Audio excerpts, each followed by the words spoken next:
Hello, everyone. Welcome to episode 15 of Your Take, My Take by John and Jacob. I'm John. I'm Jacob.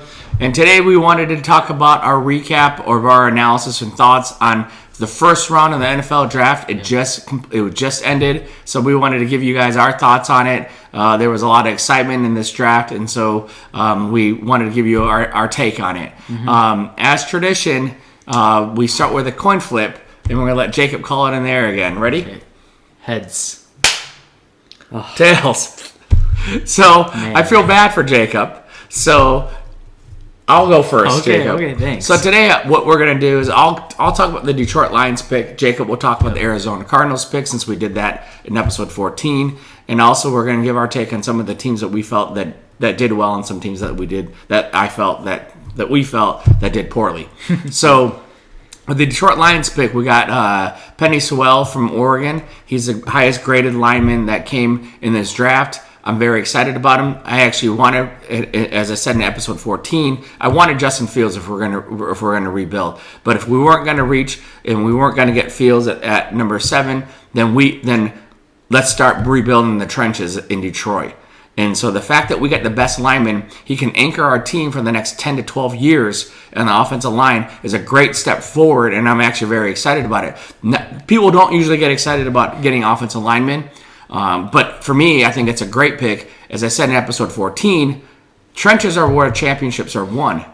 Granted, you need other players, but if you don't have good trenches or good lines, you're going to struggle to win. And the perfect example of that was the Kansas City Chiefs. When Eric Fisher went out on the left tackle, he struggled because he was under pressure a lot. Granted, he might have been hurt a little bit, but he's never faced that type of pressure because his main left tackle was out.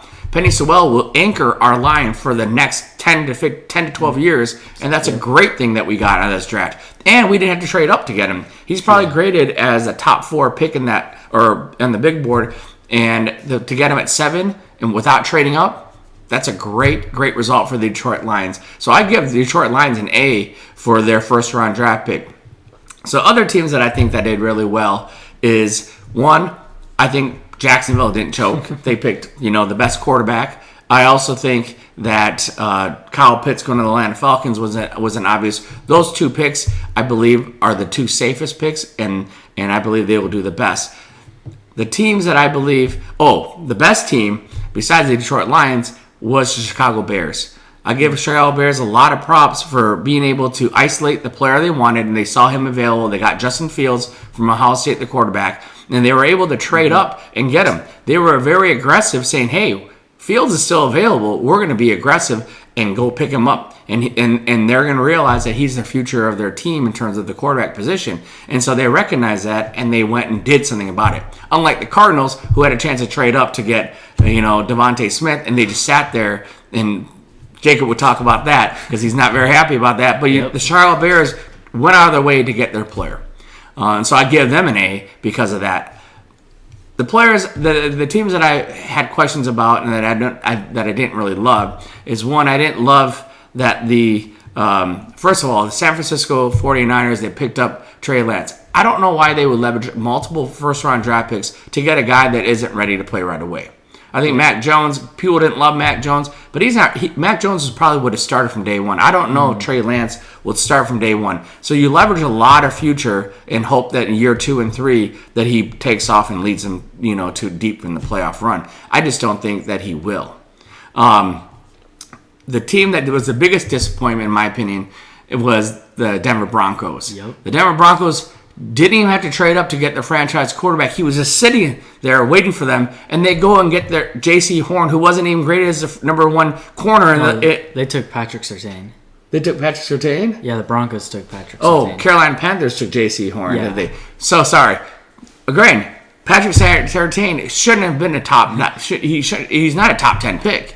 But they drafted him. I think they kind of panicked because they saw J.C. Horn get picked up right before him. And so they picked up a player. I don't know. They probably need a corner, but why not get a franchise quarterback? You're relying on Teddy Bridgewater and Drew Lock as your quarterback? No way. No. You were lucky enough that Fields slipped to 9, and instead of seeing the gift that you have, you panic and make a choice of a corner that you don't. I don't know if he's going to be a very corners are hit and miss in this league. You can draft corners later and they pan out. I just think that they reached for Surtain, and now they don't have their franchise quarterback, and they have a corner that hopefully pans out. I just don't know. I don't know if he will or not. So that's my take on who I believe did well or poorly. And again, I'm very happy with the Detroit Lions and their pick. Penny Sewell is I believe, is going to be a great addition, and hopefully he anchors that line for the Detroit Lions for multiple years. So the Cardinals didn't do anything I wanted. They didn't trade up. They didn't get a top receiver or top cornerback. We just stayed there, and we choked. That's all I can say. We drafted Zaven Collins. We didn't need a linebacker. He wasn't a top need. I don't know why we got him. It made me sad. It made me first sad that the Eagles got Devontae Smith. It made me sad that we didn't trade up, and it made it worse that we didn't even trade back. We could have traded back, got more picks, and still got Zaven Collins. So I don't know why we didn't do that. It was a terrible, terrible day for the Cardinals. I would give them a C+. I did not like the draft at all. It was terrible. I hope we do better tomorrow. A C+ doesn't mean terrible. All right, fine. I'll give it a D then. Okay. Whoa. It was worse. The only thing that made me happy was that the Denver Broncos did worse. Kyle, if you're hearing this, they choked, and they did the worst in the draft. Patrick Surtain, in my opinion, is the second best corner. I don't think he's very fluid, and corners are hit and miss. Again, I like to bring up this guy, Jeff Okudah. Remember him. I'd like to say that the 49ers did a good draft. I know that there's some skeptics with Trey Lance, but they were going to go with Mac Jones, I heard. But apparently the GM had more say in it. Than the head coach. Yeah, the head coach. Head coach liked Mac Jones, but I think Trey Lance has more potential than Mac Jones.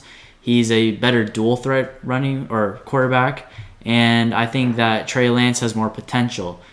I'm not saying I don't like Trey Lance. I just think they gave up a lot for that pick. Yeah, and so they could have gotten Aaron Rodgers, or actually, I don't think they could have. They tried to. I don't know if that was a great pick. Lots of people I know wanted Justin Fields at number 3, but that's their decision. I personally think Zaven Collins is not a bad pick. He's graded very high as a linebacker. He's a versatile linebacker. I just don't think that's a top need. So when the Cardinals realized that all the receivers and corners were taken, we panicked. I don't know if we panicked, but we went to the best available. And I think he was the best available in terms of grade-wise. He's 6'5", 260, and he can run. He ran a 4.6. He's not slow, and he can play multiple linebacker positions. He's versatile. And it seems like the Cardinals are going to that scheme where they're trying to get players who can play multiple positions. And so, personally, I don't think it's a terrible pick. I don't love the pick. I would give them what Jacob's original grade was, about a C+, B-. I just don't think it's a great pick, but it's not a terrible pick. You know, if we would have reached and got Caleb Farley or, some other people that fell below him, I think I would be more upset. But in terms of production, versatility, and the fact that his size, he's not a bad-looking prospect. And you'd never know how many linebackers we need. And so I have major issues with this. The Cardinals actually aren't bad at linebacker. We're just solid at linebacker. I think that there are better linebackers than him that were later because I just think that there's not bigger, but there's faster, more versatile ones. But Zaven Collins is not bad. I just think that we could have gotten him later, and we definitely could have gotten a better player at 16. That's just what I have issues with.